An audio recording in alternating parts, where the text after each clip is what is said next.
obrigado. Boa noite a todos e a todas. É um prazer estar aqui, especialmente constatar esse grande interesse pela teoria marxista, que me torna mais otimista quanto ao futuro do país. E, inclusive, eu observo aqui que, sabe, né, que nas universidades hoje em dia, já faz algum tempo, as mulheres são a maioria. Mas aqui a maioria é amplíssima, o que para o marxismo é um ótimo sinal. Se nós conquistarmos as mulheres, conquistaremos o mundo. Bom, o meu tema, como o professor Osmar acabou de dizer, é tendências de longo prazo da economia capitalista e atualidade da teoria do Marx. Eu vou deixar a atualidade da teoria do Marx como pano de fundo da exposição que eu vou fazer, porque ela se destina exatamente a dar um traço atual em um aspecto da teoria do Marx, que são essas tendências de longo prazo. E eu vou fazer a minha exposição, eu vou introduzir duas epígrafes. Epígrafe é aquela frasezinha que a gente põe, né, em cima do texto e tal. A primeira é aqui, a segunda é um pouco mais adiante. A primeira epígrafe é uma frase, as duas são frases do Marx. A primeira epígrafe é uma frase do Marx, que é a 11ª tese sobre Feuerbach. O Marx tem um texto bem curto, mas muito importante, chamado as teses sobre Feuerbach. E a 11ª diz o seguinte: os filósofos não fizeram mais do que interpretar o mundo de formas diferentes. Trata-se, porém, agora de modificá-lo. É mais ou menos dizendo o seguinte, né? Bom, nós interpretamos, agora já está na hora de mudar, né? E assim como isso foi uma frase importante na época dele, acho que ela é uma frase importante hoje. Uma época em que os marxistas, em minha opinião, inclusive eu, se habituaram a interpretar o mundo e repetir interpretações, denúncias, etc. Mas está havendo muito menos consciência da necessidade de mudar e da capacidade de cada um de contribuir para a mudança e da possibilidade da mudança. Bom, o tema tendências de longo prazo se refere ao seguinte aspecto da teoria do Marx, que é o de que o Marx e o Engels, que trabalharam o tempo todo em conjunto, e praticamente o Engels foi um coautor de todas as obras do Marx, inclusive do próprio Capital, em termos da colaboração que ele deu, né? O Engels era um industrial na Inglaterra, e o Capital, que é a obra máxima, a obra-prima do Marx, é uma interpretação teórica, uma representação teórica da economia capitalista, né? E o Marx nunca trabalhou numa fábrica, numa empresa, enfim, e através do Engels ele conseguia obter informações, dados de como as coisas funcionavam dentro do próprio coração do capitalismo, que era uma empresa industrial. E existe um volume de cartas entre Marx e Engels sobre o Capital, onde essa consulta contínua e debate contínuo sobre aspectos do Capital que o Marx ia desenvolvendo aparecem, né? E são muito interessantes de se observar.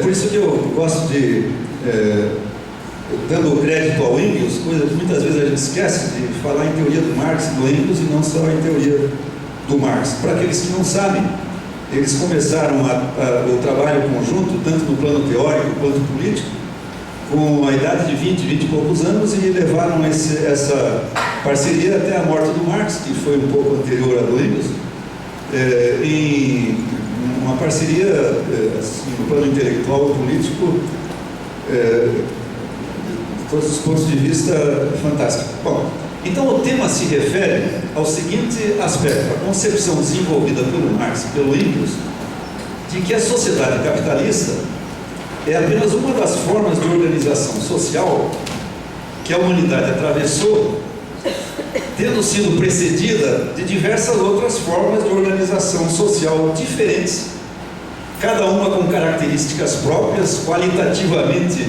individualizadas. O que significa que, assim como as formas de organização social anteriores, que eles chamaram de modos de produção.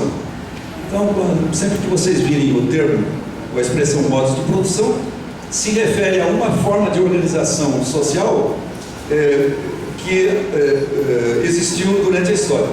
Então, como existiram essas diversas formas de organização social, e todas elas existiram e acabaram, mostrando que essas formas de organização social são transitórias, passageiras, têm um caráter temporário, e ao observá-las a gente percebe que todas elas têm um ciclo comum, como tantas outras coisas na natureza, inclusive na nossa própria vida, quer dizer, um ciclo de nascimento, crescimento, auge e depois declínio. Quer dizer, do mesmo modo que esses modos de produção anteriores tiveram um ciclo desse tipo, o capitalismo, do mesmo modo, é um desses modos de produção que tem o mesmo ciclo. Quer dizer, a gente identifica um momento de nascimento, crescimento, um auge e vamos verificar um declínio. E de fato, o Marx e o Engels consideravam que na época em que eles escreveram, especialmente na época em que Marx escreveu O Capital, que foi na década de 1860, nós estamos em 2014, em 1864, o Marx estava empenhado na redação dos 3 volumes do Capital, há 150 anos atrás. E nessa época eles já achavam que o capitalismo estava em processo de transição para o socialismo. Quer dizer, aí eu introduzo a primeira coisa significativa aqui nas tendências de longo prazo. Ambos identificaram como o modo de produção que sucederia o capitalismo, o socialismo. E não identificaram o socialismo como o modo de produção que sucederia porque eles simpatizavam com o que eles consideravam ser o socialismo, porque eles achavam bacana uma sociedade socialista. Eles achavam que a sociedade socialista seguiria o capitalismo por causa das características do desenvolvimento do capitalismo, que foram identificadas por ambos e que o Marx desenvolveu profundamente no O Capital. As leis de desenvolvimento do capitalismo significa as leis que presidem a evolução do capitalismo. Bom, do conceito de que a humanidade atravessou diversas formas de organização social, diversos modos de produção, decorre o conceito de transição. Porque quando um modo de produção, uma forma de organização social termina, ela não cai num buraco, e junto com ela a sociedade. A sociedade continua existindo. O que acaba é a forma de organização social até então existente. E no lugar dela surge uma nova. Mas essa nova não surge como, por exemplo, numa noite a sociedade vai dormir dentro de um modo de produção, de uma forma de organização social, no dia seguinte acorda uma forma de organização social inteiramente nova. Não é assim que se dá. Há um período de transição, que é o período de declínio do modo de produção existente, vigente. E esse período, o declínio de um modo de produção é ao mesmo tempo um sintoma do crescimento dentro dele dos fundamentos do novo modo de produção. Certo? Então essa é a fase de transição. Se isso é assim, é possível observar na fase de declínio de um modo de produção os embriões do novo modo de produção que virá a substituí-lo. Se for possível reconhecer esses embriões, esses sinais do novo modo de produção, nós seremos capazes de identificar qual é o novo modo de produção que se seguirá ao capitalismo.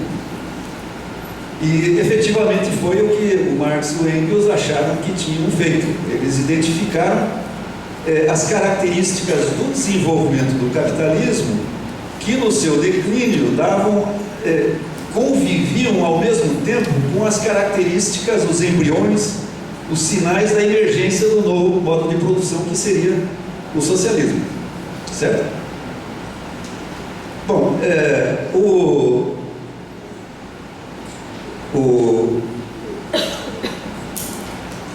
o problema, os marxistas, de modo geral, reconhecem isso que eu estou dizendo, né? Mas, em geral, hoje em dia, já há algum tempo, aplicam isso principalmente ao passado, uma espécie de repetição contínua, interminável, de considerações, análises, etc., sobre as transições passadas. Nós tivemos os grandes modos de produção da história, foram antes do capitalismo o feudalismo e antes do feudalismo o escravismo clássico, né? Então tem as transições do escravismo clássico para o feudalismo e do feudalismo para o capitalismo. A transição mais bem documentada, mais bem estudada dessas é a transição do feudalismo para o capitalismo, muito estudada, tem muitos dados, informações, e na realidade foi com base nessa, os elementos, etc., principalmente desta, que o Marx e o Engels elaboraram a visão deles sobre essa transição. Então, o que os marxistas fazem muito menos, e raramente a gente vê, é procurar olharem para frente. Eu acho que a atualidade do marxismo está nisso. Não é repetir o passado, é olhar para frente e traçar o futuro, né? se contribuir para o traçado do futuro. E isso é possível de fazer, e acho que hoje em dia é preciso mostrar que, precisamente no momento em que o capitalismo se considera euforicamente triunfante, né? Como disse um cientista político estadunidense, Fukuyama, se não me engano o nome dele, logo depois do colapso da União Soviética, a história acabou, significa o capitalismo é o fim da história, daqui por diante é isso aí, né? Não tem mais história, não tem mais mudança, porque é o modo de produção perfeito, etc. E também um momento em que os marxistas de fato tendem a mostrar uma convicção muito pequena de que a transição para o socialismo ainda está na ordem do dia, e na minha opinião não há nada que justifique esse modo de ver, mas de qualquer modo, como há uma correlação de forças muito desfavorável hoje em dia para a classe trabalhadora, o chamado proletariado, e para o socialismo, é compreensível que a maioria dos trabalhadores, inclusive muitos marxistas, se sintam desmotivados, né? e se sintam com a convicção vacilante, e vacilem, portanto, na reafirmação dessa convicção, que não é uma convicção meramente valorativa, é uma constatação baseada numa análise bastante rigorosa e consistente, realizada já há 150 anos pelo Marx e pelo Engels. Bom, então o meu ponto é mostrar como é que o Marx e o Engels anteviram, através não de simplesmente desenvolvimento de ideia, de justificativas morais para o socialismo, mas através de uma análise que a gente pode considerar científica, do desenvolvimento da sociedade humana, especialmente do capitalismo, como é que eles demonstraram que havia um processo de transição em curso que apontava para o socialismo. De fato, o Marx e o Engels, em 1848, ainda jovens, aderiram a um grupo, naquela época existente, intelectual, chamado Liga dos Comunistas, que o nome comunista se refere a uma característica importante do socialismo, que é que a propriedade privada dos meios de produção é substituída pela propriedade comum de todos, coletiva, de todo o povo. O nome comunismo vem disso, propriedade comum. Agora, uma observação, eu vou repetir bastante esse termo. Propriedade, no caso, se refere a meios de produção, não se refere a meios de consumo. Por exemplo, as coisas de consumo corrente, alimentação, vestuário, artigos de higiene e mesmo de consumo de longo prazo, como equipamentos domésticos, casa de moradia, automóveis de passeio, etc. Esses todos são bens de consumo. Eles não são fontes de riqueza, fontes de criação de riqueza. Eles são fontes de depredação da riqueza, né? De consumo da riqueza. Os meios de produção são as fontes de riqueza, de produção de riqueza. São as fábricas, são as fazendas, são as minas, os meios de transporte. Enfim, todas aquelas coisas que, em vez de se depauperar com o uso, elas acumulam riqueza através do uso. Então, a propriedade privada abolida não é a propriedade da roupa de cada um, a propriedade do automóvel, a propriedade da casa, é a propriedade dos meios de produção, e são muito poucos os meios de produção, os proprietários de meios de produção, como eu vou procurar mostrar. Então, a demonstração de que o capitalismo é sucedido pelo socialismo não é de fato uma empresa fácil, porque tem um problema, né? Como a gente não sabe o que, em princípio, né, o Marx e o Engels não sabiam, ninguém sabia o que seria uma sociedade socialista ou comunista. Aliás, perdão, eu interrompi uma frase pelo meio. Eu disse que o Marx e o Engels aderiram à Liga dos Comunistas, daí eu expliquei o que é o comunista, e eu queria dizer o seguinte, que o comunismo, na época em que eles aderiram, era um comunismo que eles mais tarde chamaram de utópico, e significando com isso o seguinte: era um comunismo sonhador, fantasioso, porque eram fórmulas de uma sociedade ideal que alguns elaboravam na cabeça e saíam pregando, né? E, no entanto, a maior parte da população não se sente identificada com as elucubrações de um indivíduo, por mais bem intencionado que ele fosse. E o Marx e o Engels encararam a questão de um modo diferente. Se uma nova sociedade deve suceder ao capitalismo, ela deve suceder como uma continuidade dos processos de desenvolvimento que se dão dentro do capitalismo e como uma derivação das tendências que o próprio capitalismo cria e gera os embriões da sociedade nova. Como eles fizeram um trabalho teoricamente bastante consistente, inclusive o Marx estudou filosofia e foi um estudioso das questões de método, o trabalho que ele realizou, especialmente ele, ao redigir o Capital e os textos econômicos, mostra uma consistência muito grande, inclusive são fortemente aderentes aos dados da realidade. De modo que eles acharam que não adianta fazer fórmulas que um pequeno grupo ou uma pessoa acha uma maravilha, se elas não correspondem ao que vive concretamente a maioria da população, se elas não correspondem às tendências que a evolução da sociedade humana está revelando. De modo que o que eles elaboraram depois disso chama-se socialismo científico. Talvez vocês já tenham lido essa expressão, né? Porque eles consideraram que o socialismo que eles anteviam é um socialismo baseado na análise científica do capitalismo. Bom, então, tem um problema na identificação das tendências, dos embriões do socialismo no capitalismo. Como é que a gente vai saber quais fenômenos da sociedade capitalista são embriões de uma coisa nova, né? Como é que a gente vai saber? Uma vez que a gente não tem ideia do que é essa coisa nova que sucederá. Bom, aí, para expor essa parte do meu tema, eu vou apresentar o segundo epígrafe. Epígrafe é masculino, né? O segundo epígrafe. É outra frase do Marx,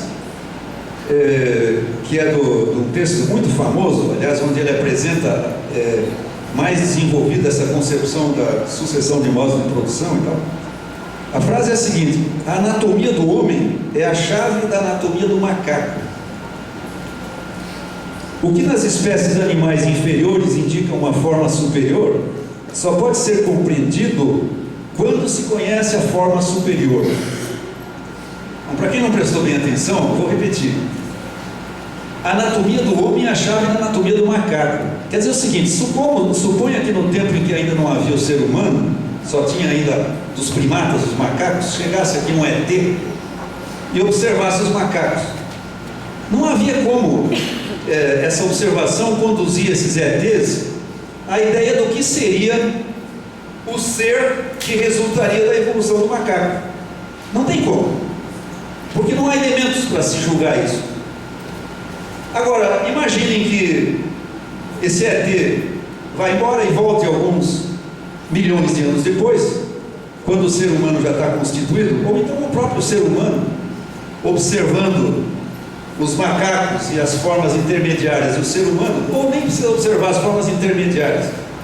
Observando o ser humano, ele tem a chave da anatomia do macaco, porque ele vai saber perfeitamente o ser humano, derivando da evolução do macaco, em que o macaco tem que se modificar para chegar a ser um ser humano. Por exemplo, um ser humano tem uma caixa craniana onde cabe um cérebro de mais ou menos 1,5 kg a 2 kg, enquanto os macacos, de modo geral, têm um cérebro de meio quilo, mais ou menos. Portanto, para o macaco ser humano, que foi o que ele veio a ser, ele tinha que aumentar a caixa craniana para caber um cérebro de 1,5 kg a 2 kg, que é onde cabem as partes do cérebro que correspondem ao ser humano, aquelas que dirigem a fala, o pensamento, o conhecimento, a memória e assim por diante, a fala inclusive. Para existir a fala, você observa a face de um macaco e a face de um ser humano, a gente vê que a musculatura, tudo é diferente. Portanto, a musculatura facial, não só a musculatura, como a estrutura facial do macaco tem que se desenvolver de modo a se tornar a estrutura facial de um ser humano. Inclusive na língua, né, que é uma estrutura complexa, tem que aparecer um ossinho lá no meio, na base da língua, chamada hioide, sem a qual não se pode pronunciar nada. Certo? Então, assim por diante, conhecendo a forma mais desenvolvida, a gente entende o sentido da forma menos desenvolvida. Ou a segunda parte da frase: nos animais, nas espécies inferiores, aquilo que nos indica a forma superior dessa espécie, a gente só vai saber quando a forma superior estiver desenvolvida. É a mesma coisa no macaco. Bom, a mesma coisa na sociedade humana. Eu só vou saber o que no capitalismo indica o socialismo quando eu souber o que é o socialismo. Acontece que no ser humano, o ser humano já se desenvolveu. E a gente pode dar esse exemplo aqui, né? Mas a sociedade humana, ainda não, no tempo do Marx, não se tinha desenvolvido para o socialismo. Então, como é que seria possível que o Marx e o Engels pudessem reconhecer os fenômenos que no capitalismo indicavam embriões do socialismo? Qual é esse recurso que eles usaram? É a teoria dos modos de produção. E mais um elemento que eu vou citar um pouco depois. A teoria dos modos de produção significa o seguinte: seria possível identificar os elementos do futuro modo de produção uma vez que a gente conhecesse as tendências de evolução do capitalismo. Porque essas tendências de evolução forneceriam critérios para se identificar os elementos do socialismo, aqueles elementos do capitalismo que constituíam embriões do socialismo, né? Mas a gente fica no seguinte continuando no mesmo pé, porque quais são as tendências do capitalismo que são que conduzem ao novo modo de produção? Bom, aí é preciso aprofundar um pouco mais e elaborar uma teoria, que foi o que eles fizeram, de evolução da sociedade humana. Não só uma teoria do capitalismo, mas uma teoria que explicasse o processo de surgimento, crescimento e desaparecimento de todos os modos de produção, os fatores comuns a todos eles, que determinam a evolução e que determinam a transição. E é nisso que consiste a teoria dos modos de produção do Marx e do Engels.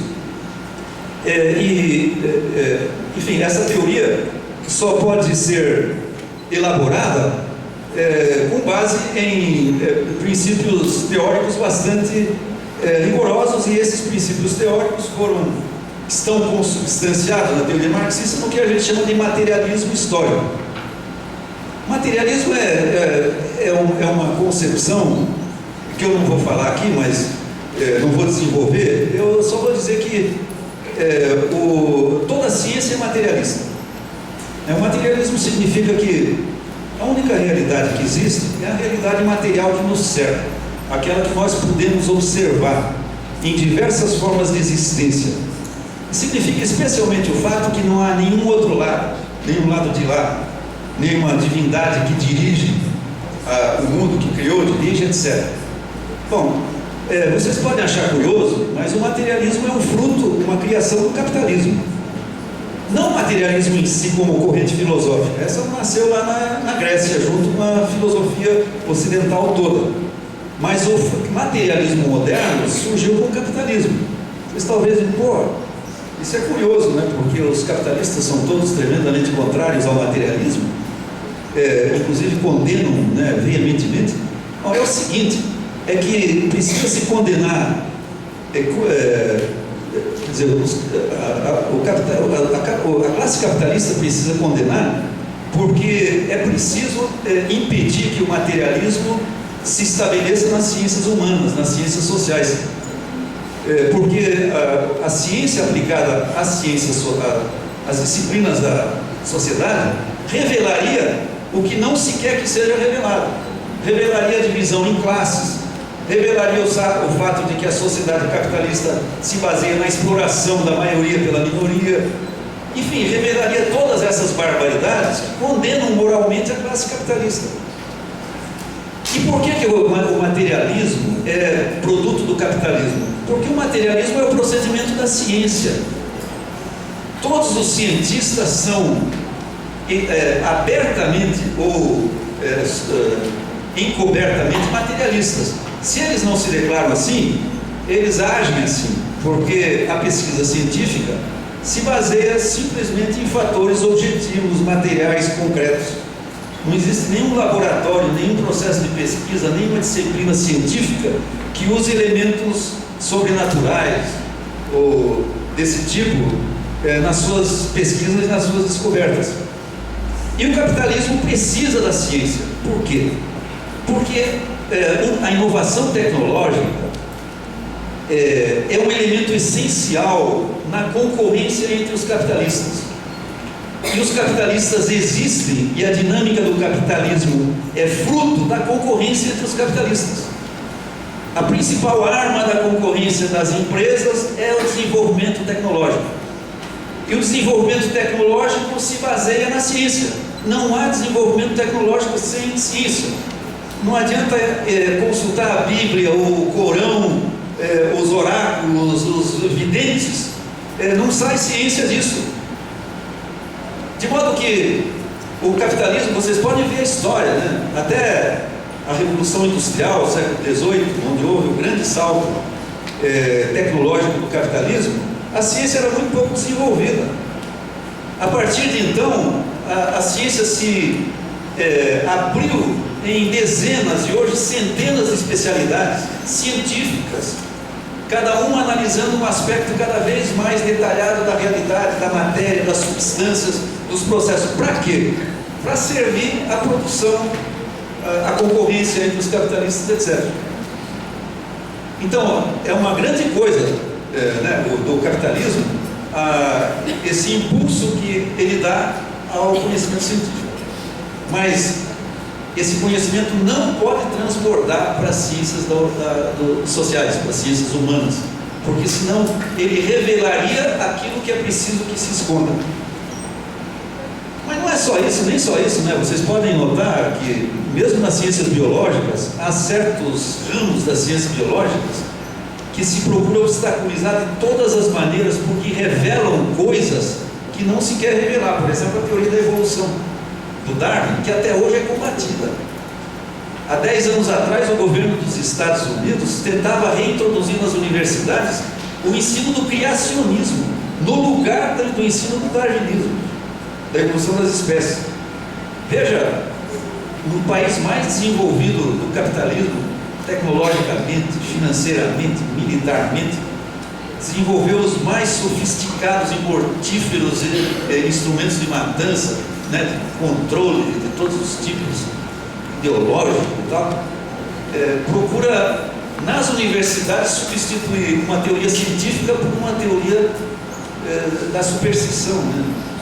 Bom, eu estou me desviando aqui, mas então a análise científica do desenvolvimento social chama-se materialismo histórico, que é o materialismo, né, essa visão que eu acabei de rapidamente escrever, aplicada às ciências humanas ou ciências sociais.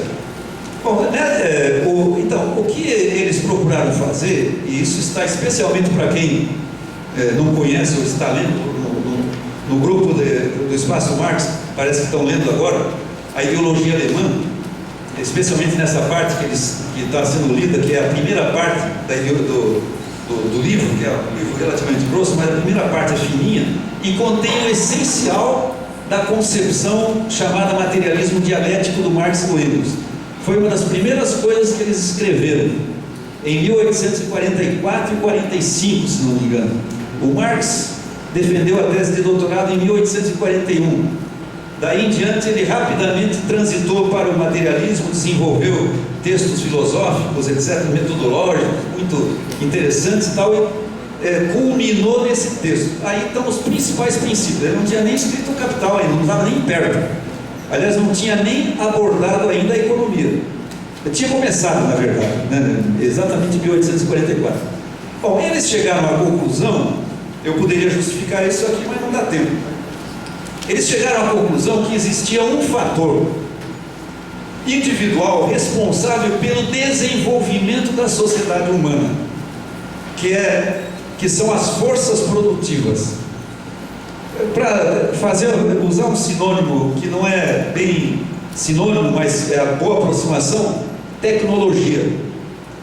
O único fator individualmente responsável, ou seja, o fator essencial responsável pelo desenvolvimento da sociedade humana são as forças produtivas, é o desenvolvimento das forças produtivas.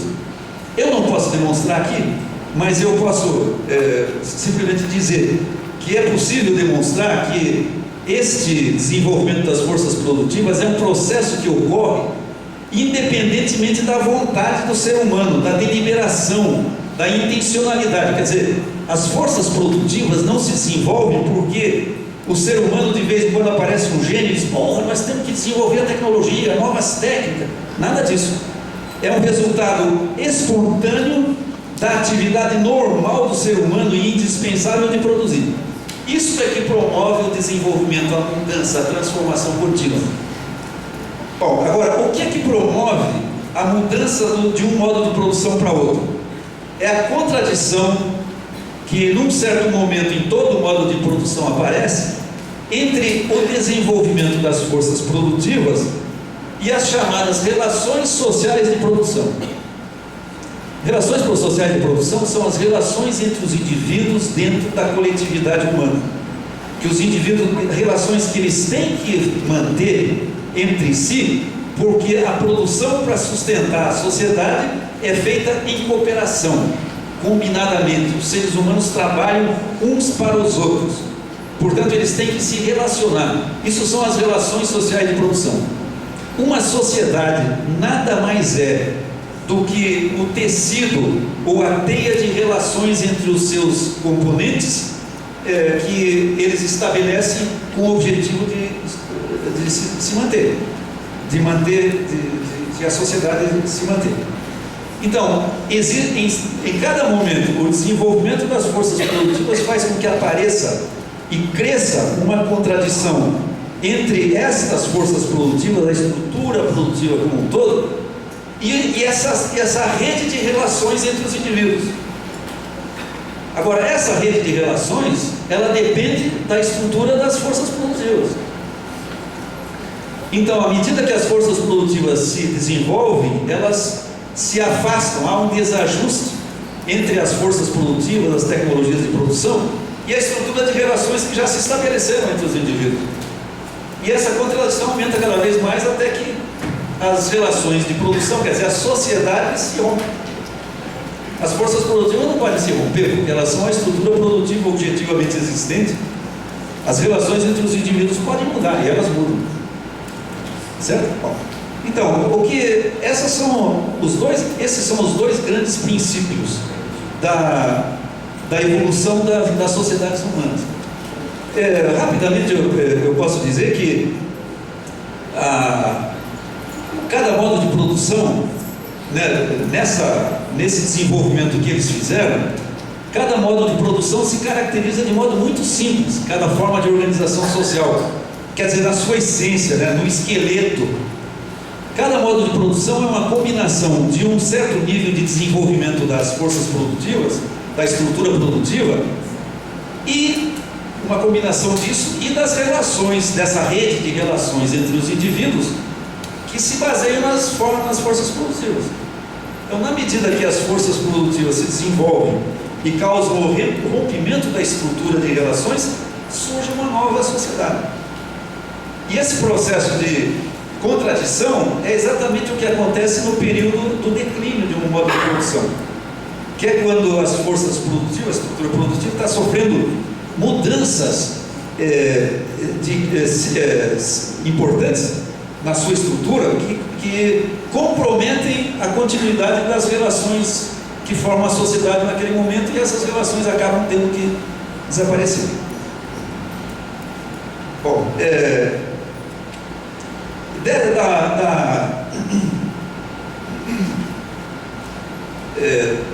da identificação desses dois grandes princípios, eles extraíram então a identificação das tendências de desenvolvimento do capitalismo. O que eles tinham que observar?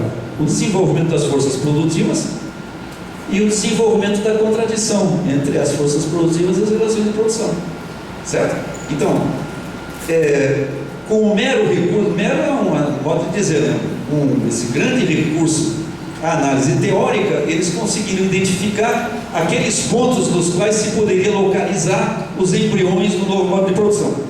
E daí eles retiraram, essas tendências todas podem ser sintetizadas no que o Marx chamou no Capital de Lei Geral da Acumulação Capitalista, que os interessados podem encontrar no volume 1 do Capital, no livro 1, capítulo 23, Lei Geral da Acumulação Capitalista. E a síntese de tudo isso chama-se processo de centralização do capital no capitalismo. Centralização do capital significa que existe uma tendência no capitalismo de aglutinar os capitais, diversos capitais, em blocos cada vez maiores, através principalmente da absorção dos capitais menores pelos capitais maiores. Isso chama-se centralização do capital. Aqueles de vocês que leram o jornal, ouviram o noticiário nesses últimos anos, devem ter notado diversos exemplos disso. Por exemplo, na crise de 2008, no Brasil, o Itaú absorveu o Nacional, né? Então chama-se o Nacional? Chama-se Unibanco, né? Itaú Unibanco, isso. Itaú Unibanco. A Caixa Econômica, se não me engano, a Federal absorveu a Caixa Econômica de São Paulo. O Banco do Brasil absorveu não sei quantos. O Bradesco absorveu outros. Tem um que vocês talvez vão conhecer melhor. A Antártica absorveu a Brahma, né? O Brahma absorveu a Antártica. Formaram em conjunto a Ambev, certo? A Perdigão absorveu a Sadia, formaram a DB Brasil, parece, não, DB Brasil, não sei o que. Brasil Foods. Bom, e pelo mundo afora, exatamente isso. A fusão em um bloco só de capitais anteriormente existentes, formando capitais cada vez maiores, certo? Esse processo de centralização do capital, que é contínuo, quando o Marx escreveu o Capital, esse processo estava apenas no seu início. Inclusive o Marx foi ridicularizado, porque ele disse a seguinte frase: da concorrência nasce inevitavelmente o monopólio. Bom, mais ou menos, quando o Marx estava dizendo isso, nos anos 1860, estava começando o processo de monopolização da economia. Quando Lenin, 30 anos depois, escreveu o Imperialismo, fase superior do capitalismo, o domínio dos grandes capitais, dos grandes blocos de capitais, que se chamam hoje oligopólios, já estava plenamente estabelecido. Vocês vejam a capacidade de previsão. Isso não é uma profecia. Profecia é coisa de mágica, né? Isso é uma previsão, coisa que a ciência tem que tornar possível. Significa, se eu consigo representar teoricamente, corretamente, um processo, eu consigo antever aonde esse processo vai me levar. Isso é ciência. E é por isso que o Marx conseguiu antever este aspecto da questão. Agora, esse aspecto faz parte da transição para o socialismo. E ele anteviu num momento em que isso ainda não era verdade. Como diversas outras coisas, o Marx anteviu, não profetizou, anteviu com base na teoria dele, a expansão do sistema bancário e a coordenação dos sistemas bancários por um banco central. Isso também como uma pré-condição do socialismo. Não era verdade no tempo do Marx. Hoje em dia é absolutamente geral essa situação. Bom, então, três tendências decorrem desse processo todo. A primeira é a polarização crescente da população em duas classes: a classe capitalista e a classe dos trabalhadores assalariados. Polarização significa que a estrutura social toda se simplifica e se polariza nessas duas classes. Mas é uma polarização, pessoal, bem desigual. Alguém tem uma ideia de quanto é a classe capitalista no Brasil hoje, por exemplo? Alguém chuta um porcentagem? 50%? 30%? 80%? Quanto? 30%? Alguém chuta alguma outra coisa? 5%. Hã? 5%. Está chegando perto. Não, aí foi mais. Segundo o censo demográfico, os censos demográficos de 2000 e 2010, a classe capitalista no Brasil é um pouco menos de 3% da população. Agora, alguém chuta aí quanto é que é a classe dos trabalhadores assalariados? Quanto por cento? Oi? 93%? Mais alguém? Não chega a tanto. Mais ou menos 75%. É a classe dos trabalhadores assalariados. Agora, quantos trabalhadores assalariados têm sentado lá no Congresso? Quantos trabalhadores assalariados dirigem empresas? Todas as empresas são dirigidas praticamente por assalariados. Isso é um ponto importante.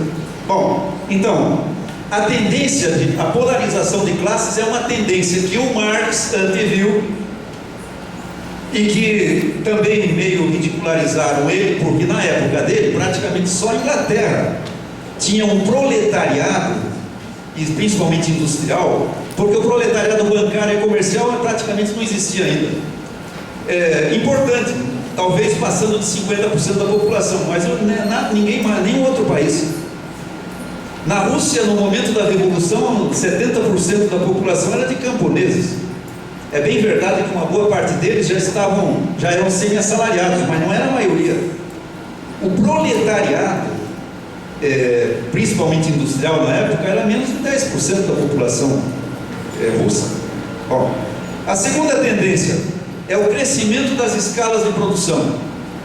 E esse crescimento das escalas de produção significa uma expansão do caráter social do trabalho. A escala está na centralização do capital, né?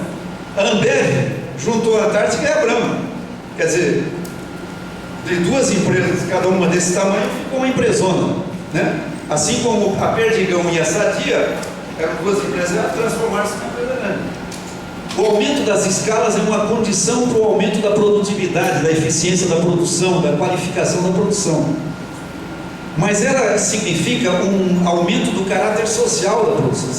Social significa o seguinte: é mais gente trabalhando em conjunto, combinadamente, no mesmo processo geral de produção. Que disse o Marx, que cria uma contradição importantíssima com o fato da propriedade dos meios de produção continuar sendo privada, principalmente concentrado numa minoria da população. Certo?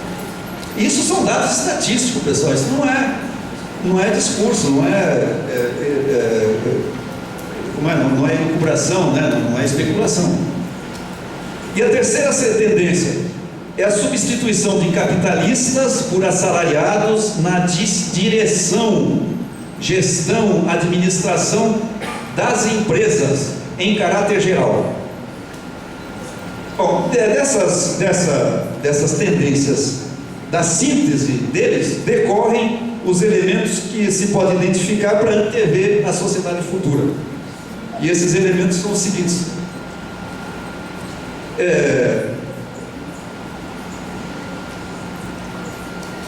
São dois os grandes elementos que compõem a sociedade socialista, que decorrem dessas tendências. A primeira é a tendência à propriedade comum ou coletiva dos meios de produção, que é o que redunda na proposição da socialização dos meios de produção, né? Então essa é a primeira grande tendência. A segunda é o surgimento do planejamento da economia em substituição ao mercado como regulador da atividade econômica.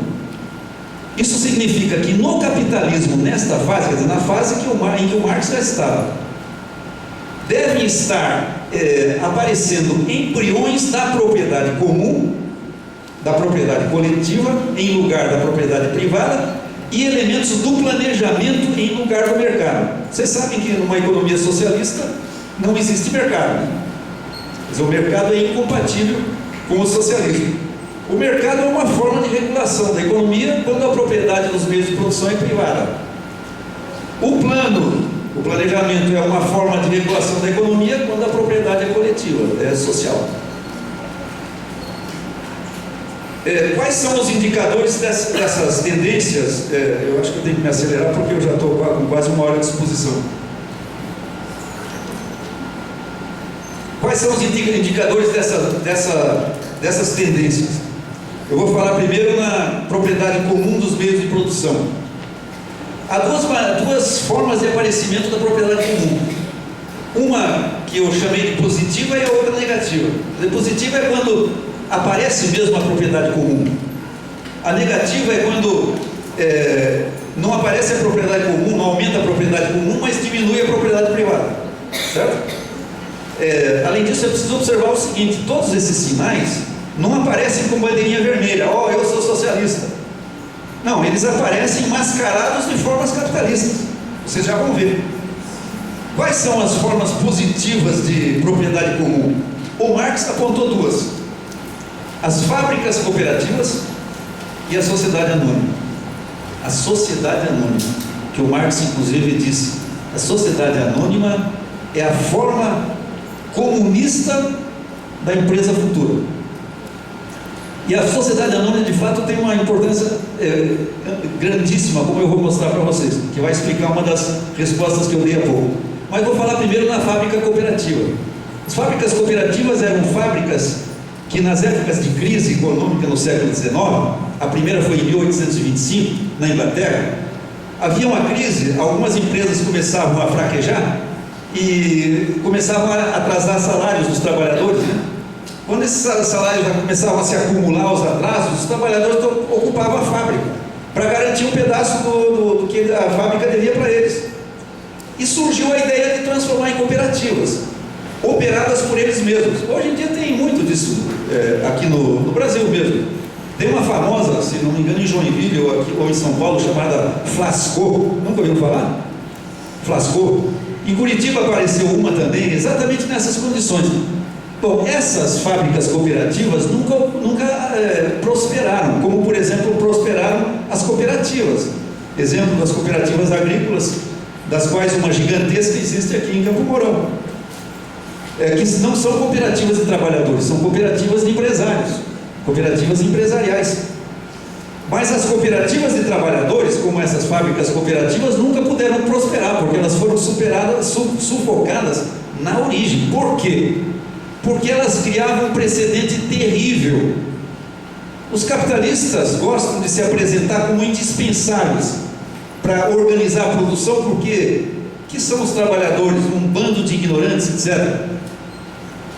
E as fábricas cooperativas demonstravam que os trabalhadores eram capazes de operar fábricas de alto avanço tecnológico, etc., nas mesmas condições das outras empresas, e, portanto, os capitalistas eram dispensáveis para operar a produção. Por isso elas foram sufocadas. Bom, a segunda, e por isso as ideias de cooperativismo, que hoje em dia sempre voltam à tona, né?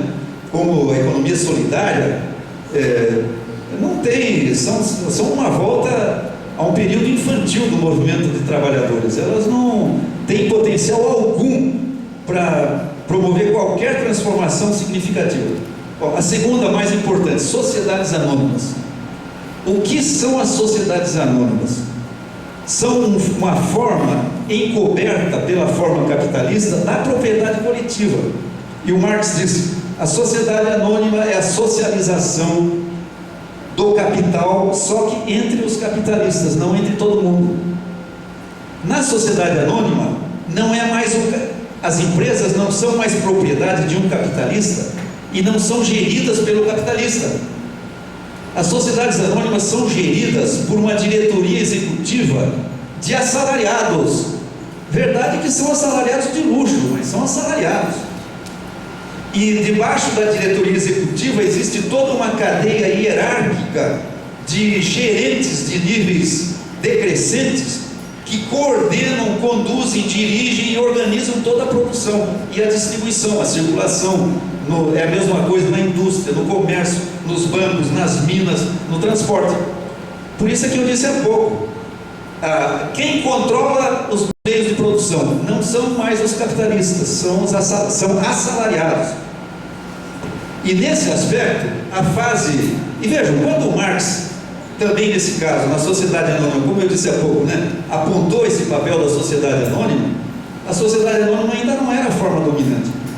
Mas já no início do século XX, poucas décadas depois, já era. E hoje é absolutamente. A gente pode medir o grau de desenvolvimento capitalista de uma economia pelo grau em que as empresas são sociedades anônimas, mas sociedades anônimas reais. É o mesmo que aconteceu no fim da Idade Média, do feudalismo. Por quê? Porque os capitalistas, com a sociedade anônima, não têm mais nenhuma função real de organização e condução da economia. Quem faz isso são assalariados. A classe capitalista é a classe dos proprietários das ações das empresas das sociedades anônimas. Eles têm direito a uma parte proporcional do rendimento da sociedade anônima, mas não têm direito a um pedaço da sociedade anônima, a uma máquina, a um caminhão, digamos, ou a um negócio qualquer. O que significa que a classe capitalista se tornou parasitária. Assim como a nobreza feudal, no fim do feudalismo, se tornou parasitária. O que fizeram os nobres feudais? Cada um tinha o seu feudo. E dentro do feudo, um conjunto maior ou menor de famílias de camponeses, chamados servos da gleba, que não eram assalariados, eram servos. O regime não era o assalariamento, era a servidão.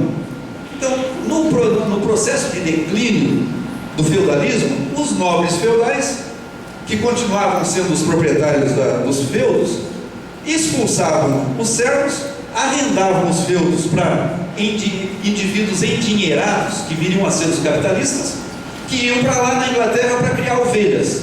Para quê? Para produzir lã e abastecer a indústria manufatureira de tecidos que se desenvolveu primeiramente em Amsterdã, na Holanda. Bom, e esses capitalistas arrendavam as terras e contratavam entre os servos que tinham sido expulsos indivíduos para trabalharem para eles por salário. Então, os nobres feudais continuavam sendo os dirigentes do país, a classe politicamente dominante, continuavam auferindo os rendimentos do funcionamento da economia dos feudos, mas não dirigiam mais nada. Nesse momento, a classe dirigente pode ser deposta do poder sem causar nenhum abalo à economia. Quer dizer, sempre causa abalo porque essa classe deposta ela reage violentamente contra a sua deposição e leva tempo para realmente poder ser derrotado, como a gente observou no caso da União Soviética, por exemplo, e os países socialistas. Hoje também, vejam, né? Que diferença faz? A gente não fica nem sabendo que uma empresa que hoje pertence a um grupo tal, amanhã pertence ao grupo tal. Você vai no supermercado, compra um produto qualquer, você não está sabendo que está lá o mesmo produto, a mesma marca, só que já não pertence mais ao mesmo grupo econômico. Foi vendido, quer dizer, a maioria das ações foi vendida pelo grupo anterior para o novo grupo. Você ficou sabendo? O produto mudou? Não mudou nada. Então por que não transferir para o Estado? Pô, transfere para o Estado, ninguém vai ficar sabendo também. Quer dizer, vai ficar porque vai dar uma confusão danada, né? A classe capitalista não vai se conformar, a não ser após um embate muito, muito vigoroso. Certo? Isso é a sociedade anônima. Quer dizer, ela é a antecipação, ela expande a propriedade comum, cria uma forma de propriedade coletiva sob uma capa capitalista ilimitada à classe capitalista. Bom, aqui eu vou introduzir uma outra coisa, viu? Eu não falei, mas a exposição que estou fazendo é baseada num artigo que eu publiquei há uns 2 anos, num livrinho que é esse aqui, devido ao interesse que o assunto me despertou. Mas há pouco tempo atrás, infelizmente há pouco tempo, eu tomei conhecimento de um livrinho do Domenico Losurdo, que teve aqui no Paraná no ano passado, ali em Guarapuava, já teve no Brasil diversas vezes, um filósofo italiano, que eu li esse negócio agora, no final do ano.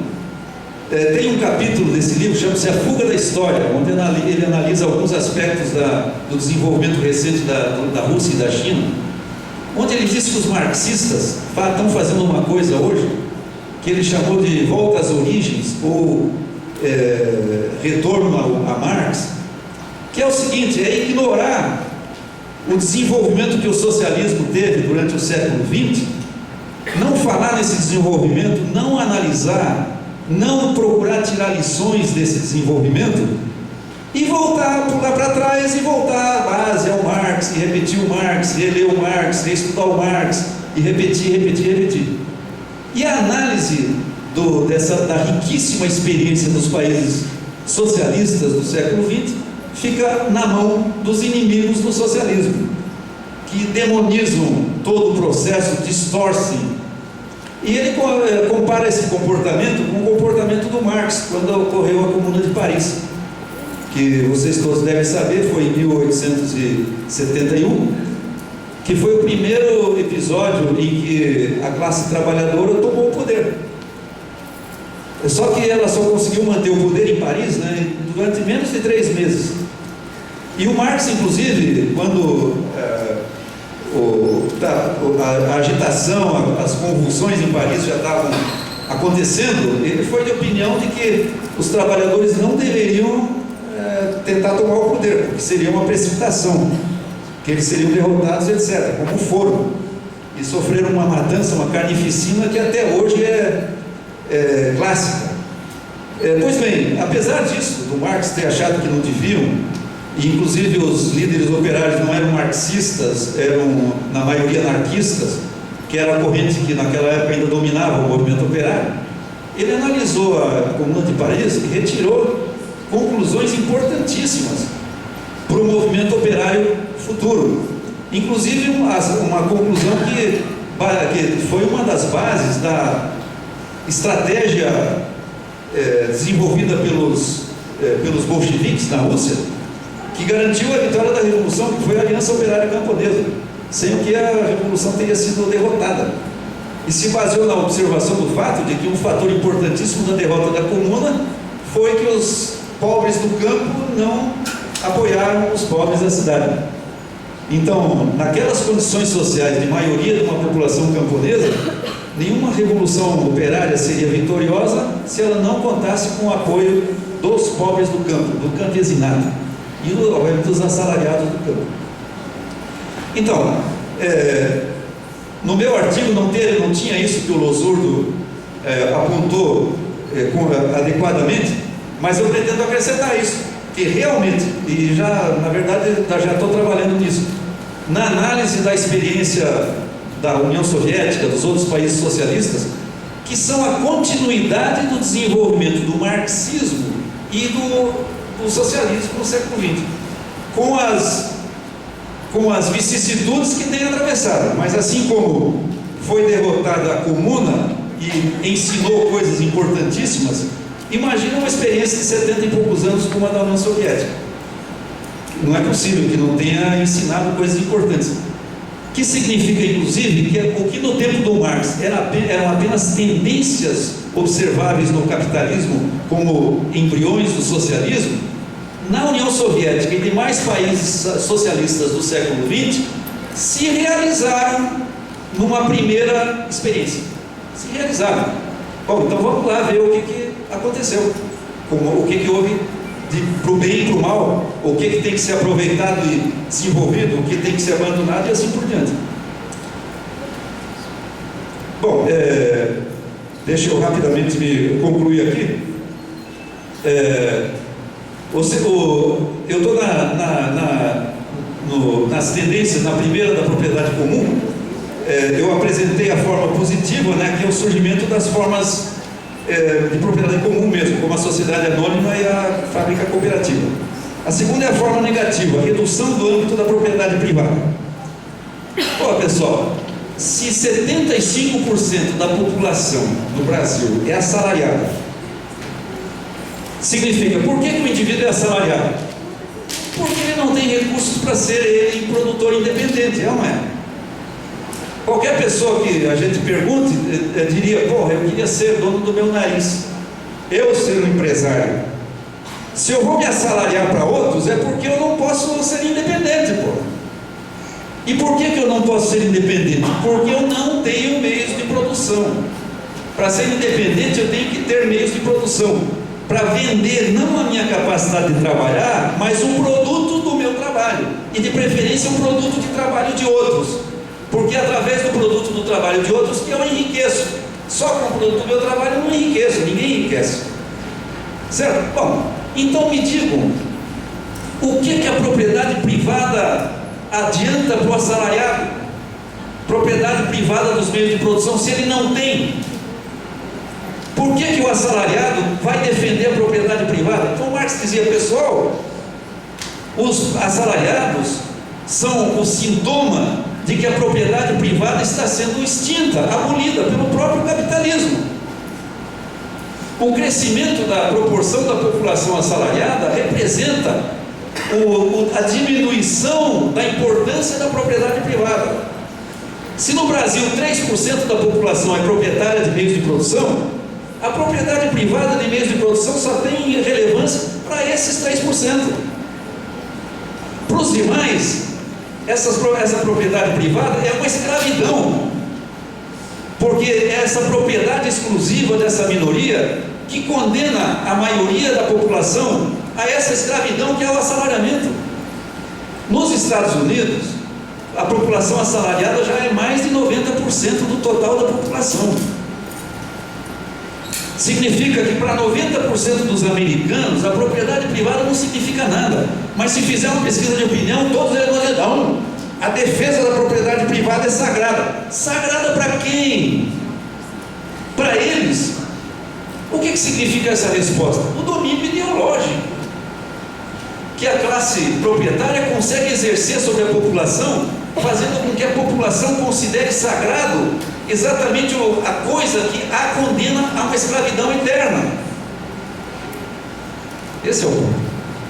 Então, o crescimento da proporção do assalariamento significa a abolição da propriedade privada.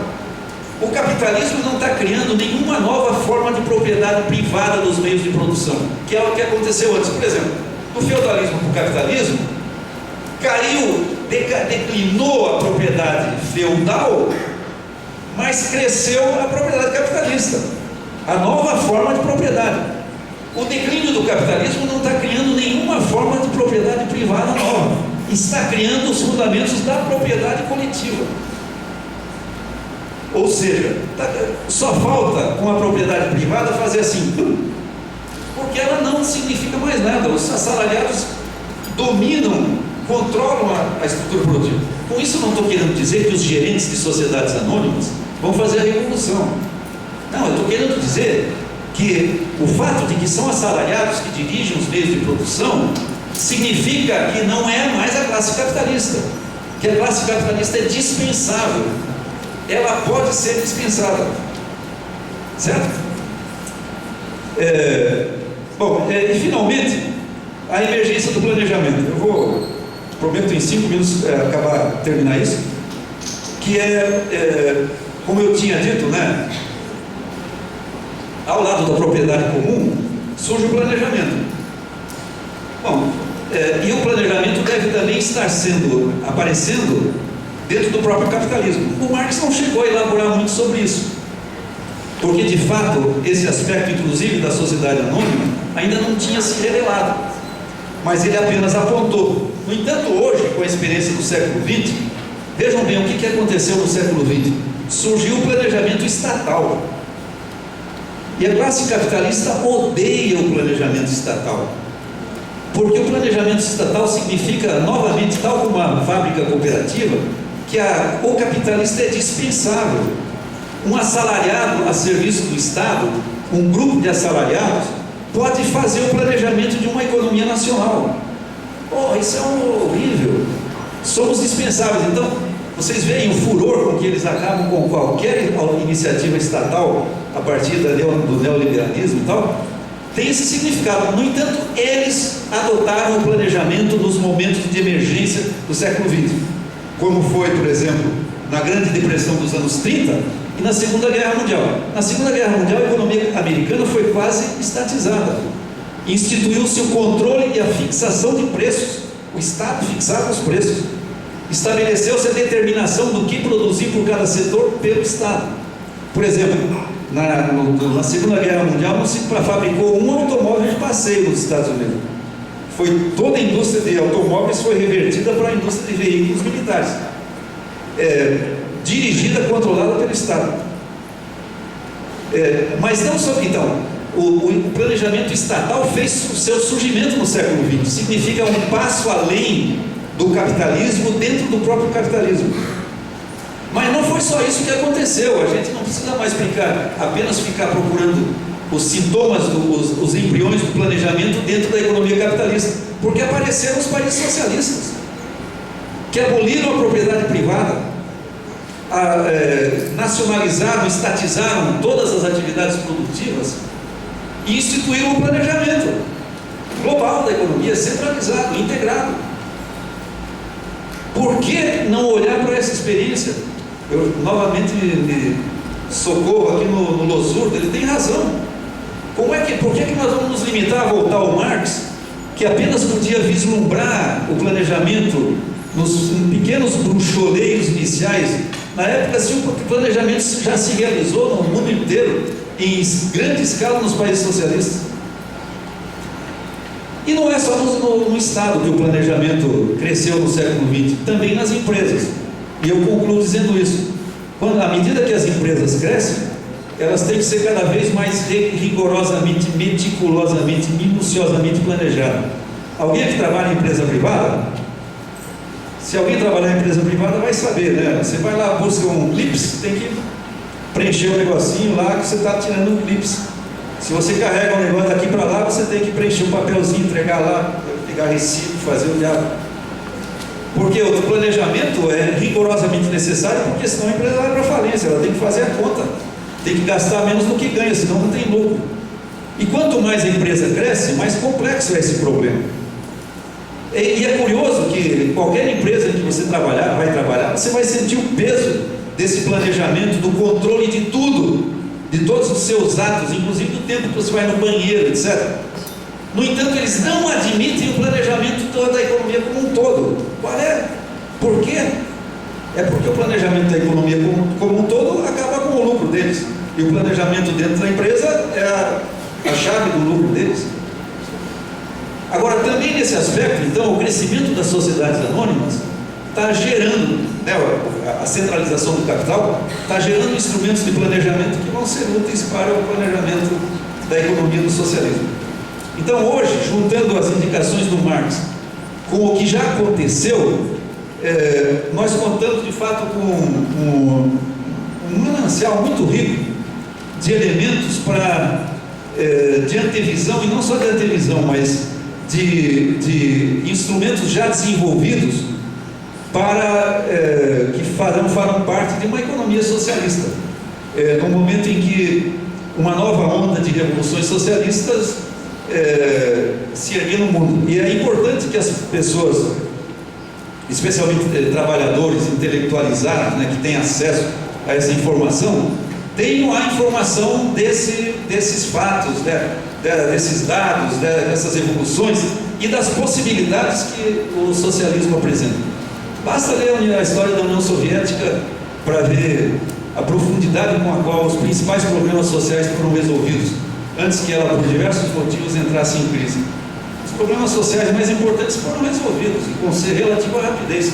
E não é tão difícil, considerando o volume de riqueza que a população de milhões e milhões de pessoas trabalhando gera, e que, no entanto, em vez de beneficiar essa maioria, beneficia uma minoria ridícula, né? De tal modo que a gente vê um cara aí com dezenas de bilhões de dólares como riqueza individual, pontificando lá na revista Forbes e tal, né?